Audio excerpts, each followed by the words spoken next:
Assalomu alaykum aziz obunachilar va hurmatli Pavlonia va Biagomus ishqibozlari. Mana bugun yana sizlarga foydali video qilishni davom etyapmiz.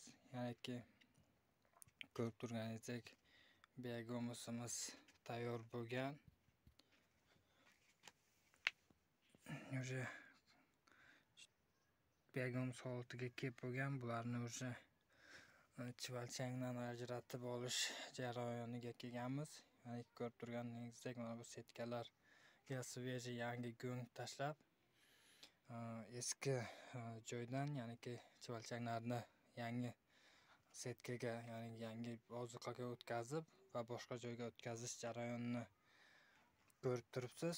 Ya'niki hozirgi, ya'ni bir hafta, 2 hafta ichida mana shu yangi sveji go'ngga, ya'niki yangi ozuqaga, mana bu setkaga chivalchanglar o'tadi va uni olib, ya'niki boshqa joyga o'tkazish jarayonini qilamiz. Xudo xolasa u jarayonni ham video qilishga harakat qilamiz, ya'niki foydali ma'lumot sifatida YouTube kanalimizga joylashga harakat qilamiz.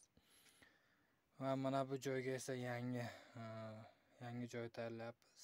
Bu yerga sveji yangi go'ng tashlaganmiz va chivalchanglarni ham tashlaganmiz.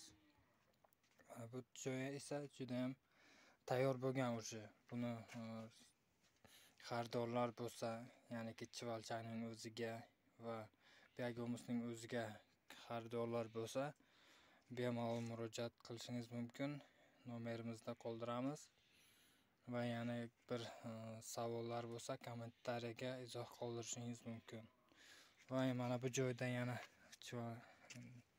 Biagomusning o'zini sizlarga yana bir ko'rsatib o'tamiz.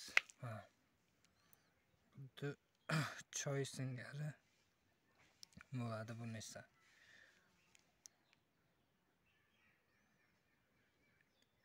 Mana shu narsa Biagomus hisoblanadi. Yana ma'lumot uchun aytib o'tib ketamizki, kimda kim Pavlonia ko'chat nihol oladigan bo'lsa, mana shu Biagomusimizdan, ya'niki klientlarga podarka sifatida taqdim qilamiz. Ya'niki Biagomus Pavloniani ekish tavsiya qilinmaydi, chunki nihol ekkaningizda ham, ko'chat ekkaningizda ham tagiga kamida 500 gram, bo'lmasa 1 kilo Biagomus solsangiz, Pavloniangiz juda ham yaxshi va istalgan natijaga erishishingiz mumkin. Video yoqqan bo'lsa like va kommentariya yozishni esdan chiqarmang va kanalimizda kimda kim yangi bo'lsa, obuna bo'lishni esdan chiqarmang.